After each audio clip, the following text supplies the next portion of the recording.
नमो विष्णुपादाय कृष्णप्रेष्ठाय भूतले श्रीमते भक्तिर्वेदान्त स्वामिनेति नामिने नमस्ते सारस्वते देवे गौरवाणी प्रचारिणे निर्विशेष शून्यवादी पाश्चात्य देशतारिणे जय श्री कृष्ण चैतन्य प्रभु नित्यानंद श्री अद्वैत गदाधर श्रीवासादि गौर भक्त वृंद हरे कृष्ण कृष्ण कृष्ण हरे हरे हरे राम राम हरे हरे। हरे कृष्ण।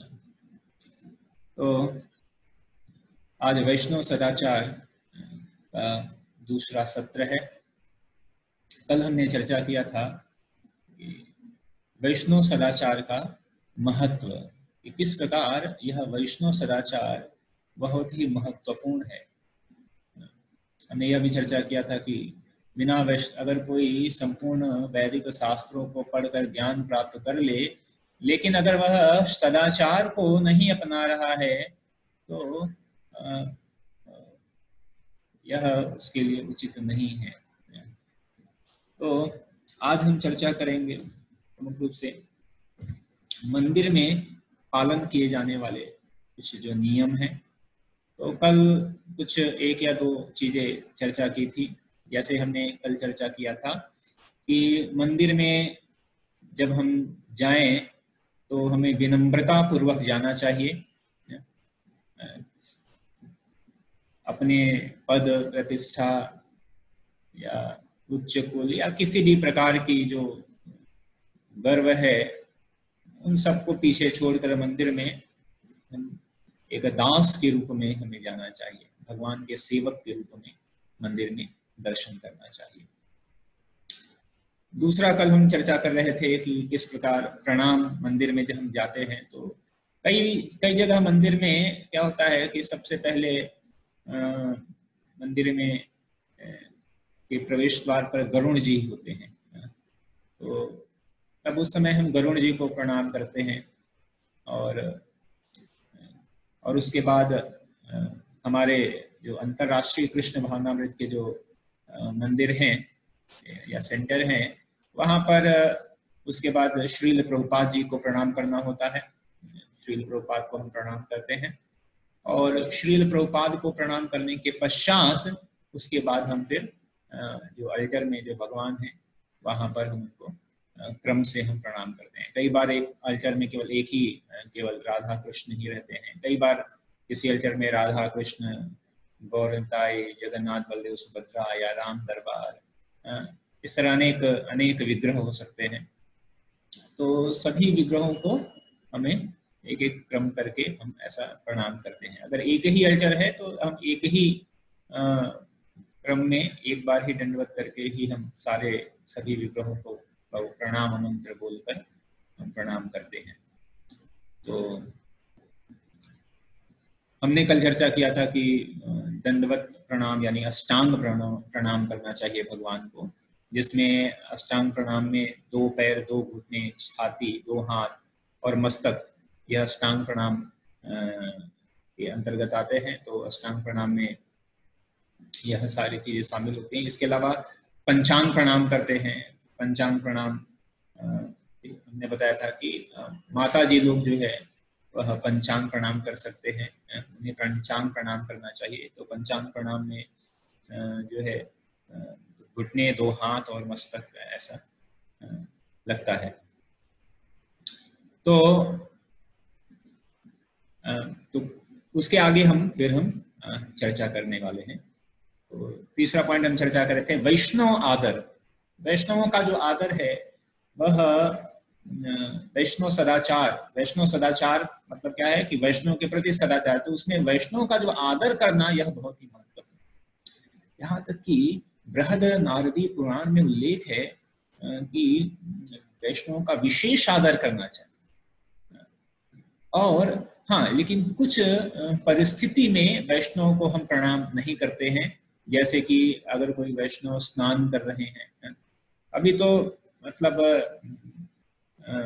सभी के घर में अभी तो बाथरूम रहता है तो वहाँ, लेकिन जब जैसे कहीं कोई वैष्णव नदी में स्नान कर रहा है और उस समय हमने देखा, तो उस समय हमें स्नान कर रहे हैं तो प्रणाम, उनको मन ही मन प्रणाम करना चाहिए। हा? या और भी वर्णन है कि जब फूल तोड़ रहे हैं या पानी ला रहे हैं, या कभी कभी है कि कोई पुजारी है और वो भगवान का जो है भोग लेकर भगवान को भोग लगाने जा रहे हैं, तो उस समय तो इन सारी परिस्थितियों में वैष्णव को उस समय प्रणाम नहीं करना चाहिए।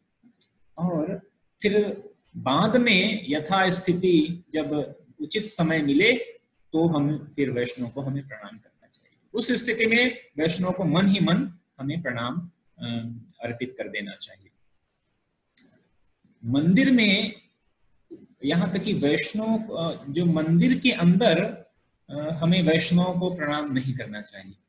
ऐसा जब मंदिर का अल्टर खुला हुआ है, जब मंदिर का अल्टर खुला हुआ है तो उस समय वैष्णव को प्रणाम अर्पित नहीं करते। मंदिर के अल्टर खुले होने के समय हम श्रील प्रभुपाद जी को प्रणाम कर सकते हैं, और अगर कोई गुरु आते हैं, हमारे गुरु महाराज आ जाएं, या गुरु महाराज मतलब कोई भी सन्यासी आ जाएं, ठीक है, तो सन्यासी जो है भी गुरु हैं, चाहे हमारे गुरु हो चाहे ना किसी अन्य के गुरु हैं, लेकिन सन्यासी हैं और गुरु हैं, तो गुरु को भी प्रणाम अर्पित किया जाता है, गुरु को प्रणाम कर सकते हैं। अन्यथा किसी वैष्णव को ऐसे दंडवत प्रणाम या पंचांग प्रणाम जो है भगवान का अल्टर खुला है तो उस समय नहीं करना चाहिए। उस समय मन ही मन प्रणाम कर लीजिए या ऐसे हरे कृष्णा बोल लीजिए, और फिर जब मंदिर से वो बाहर निकले तो फिर उनको पूरा जो है प्रणाम अर्पित कर सकते हैं, दंडवत प्रणाम अर्पित कर सकते हैं। तो और मंदिर में जो प्रवेश करते हैं, साउंड अपना म्यूट कर सकते हैं क्योंकि कई बार बीच में जुड़ते हैं तो समस्या हो जाता है। तो मंदिर में जब प्रवेश करते हैं तो प्रवेश करने से पहले भी वैष्णव को वैष्णव प्रणाम करना चाहिए, वैष्णव प्रणाम करना चाहिए। और उसके पश्चात श्रील प्रभुपाद जी को प्रणाम करना चाहिए, ये तो हमने बताया था, और फिर भगवान को प्रणाम करना चाहिए। तो अर्चा विग्रह पर कैसे ध्यान करना चाहिए? मंदिर में अर्चा विग्रह जो है हमेशा अपने भक्त को दर्शन देने के लिए आसीन रहते हैं, और तो उनका जो दर्शन है वह बहुत ही ध्यान पूर्वक करना चाहिए। और दर्शन करते समय कुछ जो बातें हैं वो हमें ध्यान रखना चाहिए, जैसे कि भगवान के जो समक्ष एक ओर से दर्शन करें।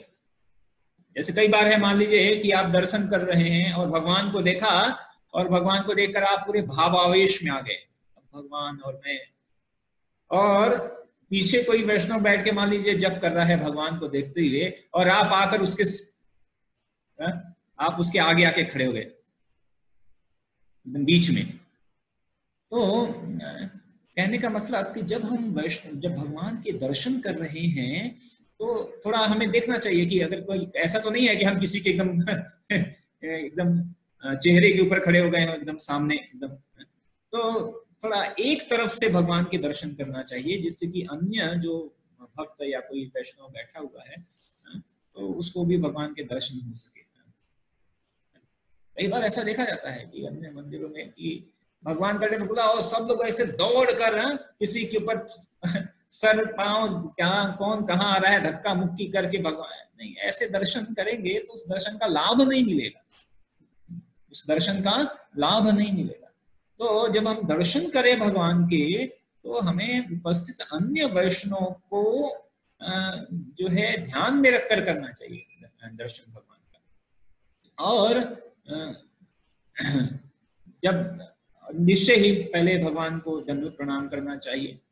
और यह भी वर्णित है कि कभी भी जब भगवान का दर्शन करना चाहिए तो सीधे भगवान के मुख का दर्शन नहीं करना चाहिए।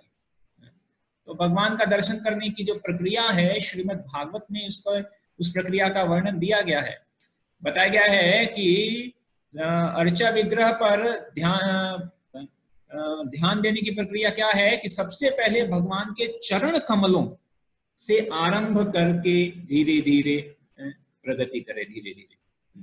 तो चरण कमल, फिर घुटना जो है भगवान का घुटना, घुटने के नीचे और घुटने के ऊपर के अंग यानी कि थाई या जांघ, फिर उससे, और इस प्रकार एक के बाद एक शरीर के अंगों पर ध्यान केंद्रित करके भगवान के शरीर के अंगों के विभिन्न भागों पर क्रमशः मन जितना अधिक स्थिर हो सके उतना अधिक हमारे मन और बुद्धि का शुद्धिकरण होगा। तो मतलब पहले चरण का दर्शन करना है, फिर चरण से फिर धीरे धीरे ऊपर जैसे आते हैं और ऐसे ऐसे वक्षस्थल, फिर नेत्र, फिर अगर भगवान के मुखमंडल भी दर्शन कर रहे हैं तो भगवान के नेत्र, भगवान के भौहें। ऐसा बताया गया है कि भगवान के ये जो सुंदर भौहें हैं उसका दर्शन करने से क्या होता है कि सारे काम विकार नष्ट हो जाते हैं। भूमंडलम मुनिकृतः मकरध्वजस्य, श्रीमद् भागवत में वर्णन है कि भगवान के ये जो भ्रूमंडल हैं वो एक तीर के समान है जो कामदेव को भी परास्त कर देते हैं। तो इस तरह या भगवान के अनेक अनेक सारे अंगों को एक एक करके हमें क्रमशः नीचे से ऊपर की ओर इस क्रम में भगवान के दर्शन करना चाहिए। श्रील प्रभुपाद तात्पर्य में कहते हैं कि इस प्रकार विग्रहों पर मनन एवं ध्यान करना हमें अपने इंद्रिय तृप्ति से अनासक्त होने में मदद कर सकता है, अनासक्त होने में मदद कर सकता है। ऐसा प्रभुपाद श्रीमद् भागवत में तात्पर्य में लिख रहे हैं। तो आगे बताते हैं कि दर्शन का जो आरंभ है वो बाएं, जैसे कई अभी मैंने चर्चा किया ना कि मंदिर में कई विग्रह है, तो पहले बाएं स्थित जो विग्रह है उनका दर्शन करना चाहिए, फिर क्रमशः दाईं ओर के विग्रहों का दर्शन करना चाहिए, बाएं से दाईं ओर। ठीक है, बाएं से दाईं ओर का विग्रह का दर्शन करना चाहिए। तो उदाहरण स्वरूप यदि जैसे बताया गया है कि जैसे उदाहरण के लिए अगर मान लीजिए आप राधा गोपीनाथ मंदिर में है तो सर्वप्रथम दर्शन गुरु परंपरा का होना चाहिए, नित्यानंद प्रभु, चैतन्य महाप्रभु, राधा रानी, गोपीनाथ और फिर अंत में गोपाल। इस तरह मतलब एक क्रम है, बाएं से दाएं जैसे भी वहां पर उपस्थित हो, मंदिर का अरेंजमेंट हो, तो उस तरह बाएं से दाएं क्रम में भगवान का दर्शन करना चाहिए। तो यह हुआ भगवान के दर्शन करने का ऐसा। तो यह बहुत ही ध्यान में रखना चाहिए कि भगवान का दर्शन जो है हम इस तरह करें कि वह साक्षात भगवान ही है। भगवान का विग्रह मतलब भगवान ही, वह अंतर नहीं है। वो नहीं है कि हम ऐसे नहीं देखना चाहिए कि यह व्हाइट मार्बल का बना है या ब्लैक मार्बल का बना हुआ है, ऐसा नहीं। मार्बल नहीं है, वो साक्षात भगवान ही है। तो उस रूप में हमें भगवान का दर्शन करना चाहिए। अच्छा, दूसरा है कि मंदिर में कई बार जैसे बैठते हैं, मंदिर में बैठने की क्या विधि है? तो मंदिर में बैठने का भी विधि पालन करना होता है कि कैसे बैठते हैं। तो अच्छा, कई बार तो ऐसा भी सुनते हैं कि कई बार कहा जाता है कि कभी भी जब मंदिर जाना चाहिए तो मंदिर में बैठना चाहिए। तो कई बार लोग ऐसा रिचुअल मान लेते हैं कि मंदिर गए, मंदिर में 2 मिनट के लिए बैठे, उठ के खड़े हुए चले गए। लेकिन मंदिर में बैठने का मतलब कि जब मंदिर में आप बैठिए तो बैठकर कुछ भगवान के नाम का श्रवण कीर्तन या जप करें। मंदिर में बैठने का मतलब ये होता है कि जब मंदिर में जाएं तो मंदिर में बैठकर कुछ देर के लिए भगवान का दर्शन करते हुए भगवान के नाम का जप करें। ठीक है, हाँ, अगर या ऐसे समय जाए जिस समय भगवान का कीर्तन चल रहा हो या प्रवचन चल रहा हो, कुछ भगवान की लीला, कुछ गुण सुने मंदिर में बैठकर, तो उसका बहुत फायदा होता है। तो इस प्रकार जब हम मंदिर में बैठते हैं तो कभी भी मंदिर में इस तरह नहीं बैठना चाहिए कि हमारा जो पैर है वो भगवान की तरफ, भगवान की तरफ ऐसा पैर फैलाकर भगवान की तरफ ऐसा कभी भी नहीं बैठना चाहिए। मतलब पैरों की उंगलियों का जो निर्देश है वह भगवान के अर्चा विग्रह के तरफ नहीं होना चाहिए, या गुरु महाराज या श्रील प्रभुपाद या तुलसी महारानी, मतलब कहीं किसी इस तरफ नहीं होना चाहिए। और कई बार जैसे हम लोग जैसे पालथी मारते हैं तो कई बार पैर ऊपर ऐसा कर लेते हैं, पालथी में पैर ऊपर के ऊपर ऐसे कर लेते हैं, तो उस समय जो पैर खुला नहीं दिखना चाहिए, खुला नहीं दिखना चाहिए। ठीक है, जैसे जैसे आप धोती पहनते हैं तो पैर अगर कर रहे हैं तो उसको अच्छी तरह से पैर की जो एड़ियां है या उंगलियां हैं वो अच्छी तरह से ढकी ढकी होनी चाहिए, वो खुली नहीं होनी चाहिए, वो पूरा ढका होना चाहिए। और भगवान की तरफ कभी भी जो है विग्रह की तरफ कभी भी पैर वो इंगित नहीं होना चाहिए, ये बहुत बड़ा अपराध है। ठीक है, तो इसी तरह भगवान के साथ साथ व्यासासन, श्रील प्रभुपाद, इन सब के लिए भी यह नियम लागू होता है। साथ ही साथ कभी भगवान की तरफ पीठ करके नहीं बैठना चाहिए, और ये नियम अन्य पे भी लागू होता है। मतलब विग्रह या व्यासासन चल रहा है, प्रवचन चल रहा है और आप पीठ करके बैठे हैं तो वो सही नहीं है। या प्रभुपाद की तरफ पीठ करके बैठे हुए हैं, हमेशा ऐसे बैठिए। या कभी कभी बहुत भीड़ हो जाने के बाद इतना संभव नहीं है कि आप एकदम सीधे बैठ सके, लेकिन इतना प्रयास करिए कि मतलब पीठ न दिखे भगवान को या प्रभुपाद की तरफ पीठ न हो, तो ऐसा प्रयास करना चाहिए। कभी कभी कुछ संरचना ऐसी होती है कि अगर हम अल्टर की तरफ भगवान की तरफ पीठ न करें तो प्रभुपाद की तरफ कभी कभी पीठ आ जाता है। तो मतलब अगर संरचना है तो फिर, लेकिन कम से कम यह ध्यान रखना चाहिए कि भगवान की तरफ पीठ न हो, और संभव हो तो बाकी के व्यास आसन या सिर्फ प्रभुपाद की तरफ भी पीठ न हो। ठीक है, तो यह साथ ही साथ मंदिर में बैठकर कभी भी सोना नहीं चाहिए, झपकी नहीं लेना चाहिए, सोना नहीं चाहिए मंदिर में। जब भगवान के सामने कभी भी सोना नहीं चाहिए। साथ ही साथ इसके अलावा अन्य भी नियम है कि मंदिर में कभी भी जोर से नहीं बोलना चाहिए, ऐसा करके किसी को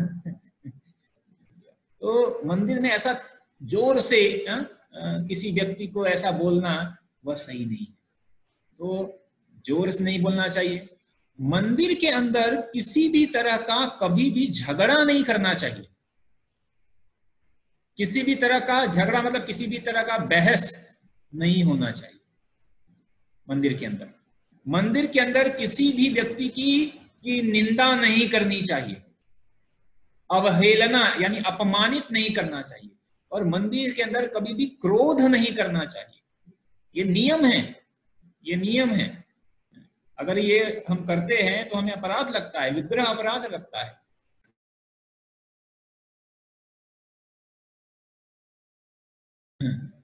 तो कभी भी हमें इस तरह जो मंदिर में झगड़ा नहीं करना चाहिए, किसी की निंदा नहीं करनी चाहिए, अवहेलना नहीं करनी चाहिए, क्रोधित नहीं होना चाहिए। साथ ही साथ दूसरों से अगर हम बात कर रहे हैं, बोल रहे हैं, दूसरों से बात कर रहे हैं, बोल रहे हैं, तो उसको किसी भी प्रकार का ऐसा वचन नहीं बोलना चाहिए कि उसको दुख हो, दुख संतप्त ऐसा हो जाए। साथ ही साथ मंदिर के अंदर भगवान के सामने किसी अन्य,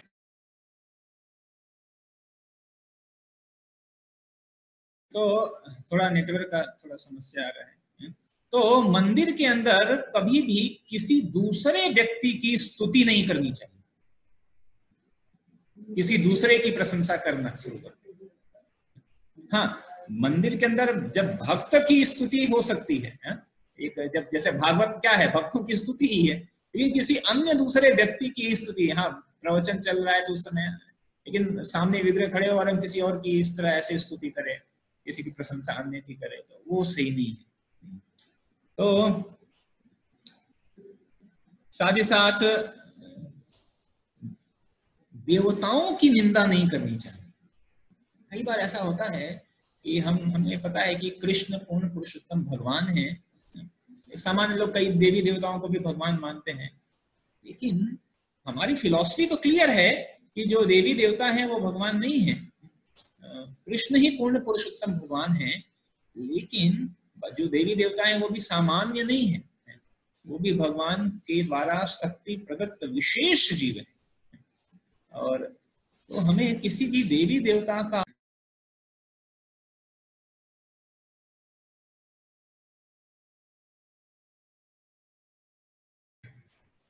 किसी भी देवी देवता का निंदा नहीं करना चाहिए मंदिर के अंदर। किसी के साथ मजाक नहीं करना चाहिए मंदिर के अंदर।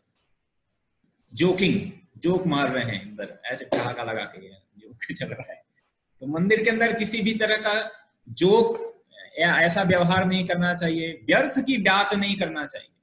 व्यर्थ की बात मतलब कि क्रिकेट का बात कर रहे हैं, पॉलिटिक्स का बात कर रहे हैं, राजनीति का बात कर रहे हैं, ये सब नहीं चलेगा मंदिर के अंदर। ये सब बात मंदिर के अंदर केवल कृष्ण कथा होना चाहिए, कृष्ण नाम, कृष्ण चर्चा होना चाहिए, ठीक है। साथ ही साथ मंदिर के अंदर कभी असत्य भाषण भी नहीं बोलना चाहिए। असत्य भाषण नहीं बोलना चाहिए।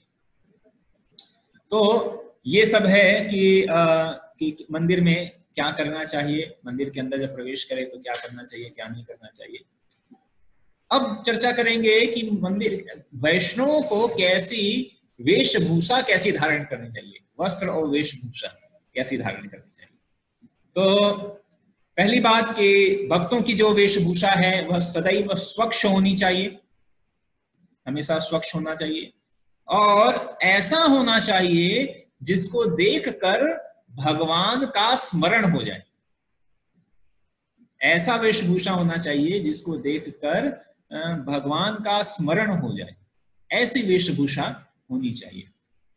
तो विशेषकर बताया गया है कि जैसे कई बार मंदिर में प्रातःकालीन कार्यक्रम होता है या रविवार का कार्यक्रम होता है या कोई शनि जो भी कार्यक्रम होता है, तो या उत्सव में, तो इन सारे उत्सव में जब भी हम मंदिर जाएं तो हमें वैष्णव वेशभूषा धारण करके ही जानी चाहिए, ठीक है। बहुत कभी कभी जैसे मान लीजिए कि वीक डेज है और आप कहीं मान लीजिए गृहस्थ हैं, कहीं जॉब कर रहे हैं और जॉब से आते ही वे वो मंदिर के दर्शन, तो उस समय तो ठीक है नहीं कर सकते। लेकिन जब आप घर से जा रहे हैं मंदिर, उत्सव है, कार्यक्रम है कोई, तो ऐसी स्थिति में हमेशा वैष्णव वेशभूषा को ही पहन कर जाना चाहिए। आप कहेंगे कि प्रभु जी है नहीं तो खरीद लीजिए, ठीक है। सभी कोई पास जो है वैष्णव वेशभूषा होनी ही चाहिए कि जब हम मंदिर में कार्यक्रम में जाएं, सत्संग कार्यक्रम में जाएं, तो हमेशा वैष्णव वेशभूषा को ही पहन के जाएं। वैष्णव वेशभूषा क्या है? तो पुरुष के लिए धोती एवं कुर्ता, और माता जी के लिए साड़ी, और पुरुषों की उपस्थिति में सर ढककर, माता जी के लिए क्या है? साड़ी, और बताया गया है कि ऐसी शालीनता पूर्वक साड़ी पहनना चाहिए। या कई बार कई जगह पे बताया है कि गोपी ड्रेस होता है, तो वो भी कई जगह पे मान्य है कि गोपी ड्रेस भी पहन सकते हैं ऐसा माता जी के लिए।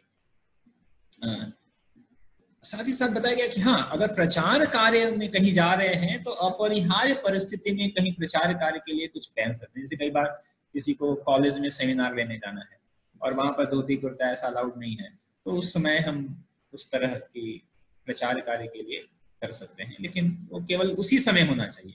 ऐसा नहीं कि हमें हमेशा इसको ऐसा करना शुरू कर दें। तो स्त्री और पुरुष दोनों की वेशभूषा सादी और स्वच्छ और शुद्ध स्वरूप की हो। आधुनिक फैशन के अथवा बहुमूल्य वस्त्र न पहने, ठीक है। क्या बोल रहे हैं कि आधुनिक फैशन के फैशनेबल कपड़े नहीं पहनने चाहिए, या बहुमूल्य बहुत कीमती है, या मेरा कपड़ा का है ये 5,000 रुपए मीटर है, ऐसा है। तो ऐसा कुछ बहुमूल्य कपड़ा या उसका प्रदर्शन कपड़े का कि बहुत महंगा मिल रहे हैं। और वस्त्र ठीक रीति से सभ्य होने चाहिए। सुगंधित इत्र, तेल, फव्वारे, सेंट, परफ्यूम लगाकर मंदिर नहीं जाना चाहिए, या भक्तों को लगाना ही नहीं चाहिए। परफ्यूम नहीं लगाना चाहिए, ठीक है। भक्तों के लिए क्या करना चाहिए? नरसिंह ऑयल ले लीजिए, भगवान को लगाइए और फिर वो नरसिंह ऑयल लगाइए। तो परफ्यूम, फव्वारे, सेंट, तो इनका उपयोग नहीं करना चाहिए। वैष्णव वेशभूषा में ये नहीं आता है। मंदिर में रहें अथवा मंदिर के बाहर, वैष्णव के लिए सादा रहना अत्यंत महत्वपूर्ण है। मतलब चाहे मंदिर में रहें या मंदिर के बाहर की भी बात करें, हम कह रहे हैं कि मंदिर में तो नहीं है, लेकिन मंदिर के बाहर जा रहे हैं तो एकदम पूरा A to Z सब कुछ नहीं। वैष्णव कहीं चाहे मंदिर में रहे या मंदिर के बाहर, वो हमेशा सादा जीवन, क्योंकि पहला सिद्धांत हमने बताया था सादा जीवन उच्च विचार। सभी कार्यक्रम के समय, विशेषतः मंदिर के प्रातःकालीन और अन्य कार्यक्रम के समय भी स्वच्छ कपड़े पहने, पहले दिन के पहने हुए वस्त्र न पहने। जैसे हमने कोई पहले वस्त्र पहन लिए हैं, अगले दिन उसको न पहने। उससे क्या होता है कि जो वो वस्त्र है, जब नए वस्त्र पहनते हैं तो वह स्वच्छ वस्त्र, वो सतोगुणी रहता है। धुले हुए कपड़े हम पहले 2 दिन का पहनेंगे, आप देखिए उसको पहनकर आप जप करिए, आपका जप ठीक नहीं। तो वस्त्र जो है प्रतिदिन जो है धुले हुए कपड़े पहनने चाहिए। चैतन्य महाप्रभु कहते हैं कि वैष्णव का अर्थ है ऐसा व्यक्ति जिसे देखने मात्र से भगवान का स्मरण हो जाए, जिसके देखने मात्र से भगवान का स्मरण हो जाए। इसीलिए एक वैष्णव की पहचान करवाने वाली निम्नलिखित बातों के प्रति भक्त को अत्यंत जागरूक होना चाहिए। मतलब हालांकि भक्ति मतलब इंटरनल है, लेकिन बाह्य एक्सटर्नल भी होना चाहिए, एक्सटर्नली भी मतलब बाह्य रूप में भी जो है हमें स्वच्छ होना चाहिए। ऐसा नहीं कि केवल अंदर और बाहर कुछ भी करें, नहीं ऐसा। तो यह बहुत ही महत्वपूर्ण है कि हम इन सारे नियमों का भी पालन करें। साथ ही साथ तिलक लगाने कि हमें हमेशा तिलक लगा कर जाना चाहिए। श्रील प्रभुपाद श्रीमद् भागवतम के 4थे स्कंद के 12वें अध्याय में कहते हैं कि कलयुग में सोना और आभूषण प्राप्त करना बहुत कठिन है, लेकिन अगर शरीर शुद्ध करने के लिए उसमें बार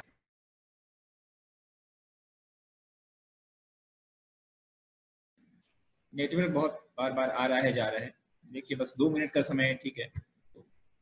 तो शरीर में सोना चांदी तो नहीं पहन सकते हैं, लेकिन 12 स्थानों पर तिलक लगाना चाहिए, ठीक है। 12 स्थानों पर तिलक लगाना चाहिए, अगर सोना चांदी नहीं पहन सकते हैं। स्नान करने के बाद वस्त्र धारण करने के पश्चात आसन पर बैठकर शरीर के 12 स्थानों पर ऊर्ध्व पुंड्र या विष्णु तिलक लगाएं। जो हम तिलक लगाते हैं उसे कहते हैं विष्णु तिलक या ऊर्ध्व पुंड्र तिलक।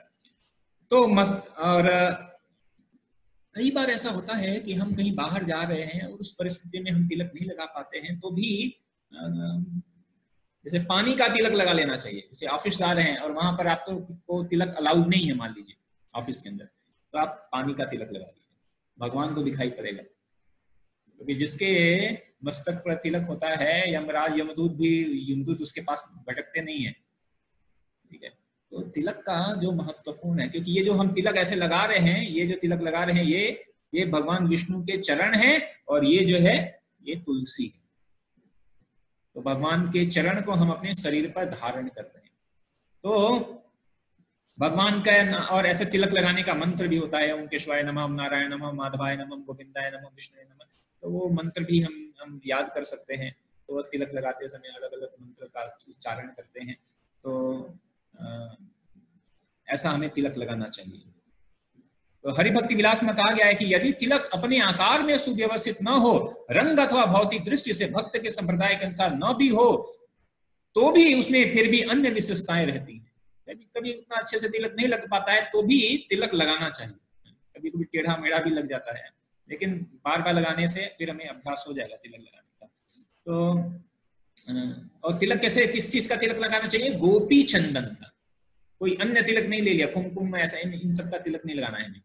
वैष्णव क्या कौन सा देते हैं? गोपी चंदन का तिलक लगाते हैं। गोपी चंदन घिसकर, और गोपी चंदन घिसते समय देखना चाहिए कि गोपी चंदन वो नीचे ना गिरे ना, और गोपी चंदन का थोड़ा सा भी जितना घिसे वो पूरा लगा ले, जो बच जाए उसको भी कहीं ना कहीं शरीर पर उसको अच्छी तरीके से लगा ले। तो नीचे गिर जाए, मान लीजिए गिर गया, तो उस स्थान को साफ कर लें जिससे उस पर पैर ना पड़े।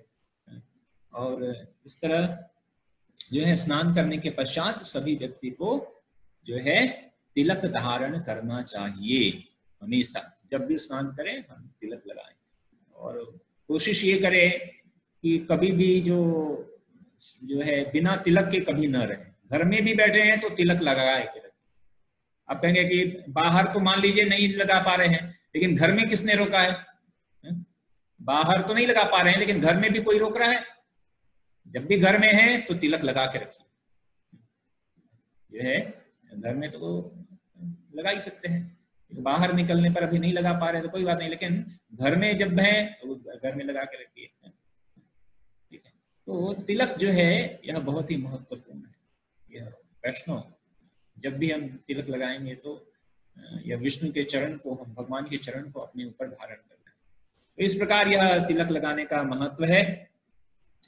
ठीक है, तो आज हम यहीं पर समाप्त करते हैं। कल हम आगे चर्चा करेंगे केश, फिर शिखा और कंठी माला के बारे में, और इस तरह फिर जो अभी मतलब ये वेशभूषा वाला जो पोर्शन है ये अभी बाकी है इसमें, तो कल तीसरे सत्र में हम वेशभूषा चर्चा करेंगे, और उसके बाद फिर हम आगे के भी वैष्णव सदाचार में और क्या क्या चीजें हैं पालन करना, उसके ऊपर भी चर्चा करेंगे। ठीक है, हरे कृष्ण।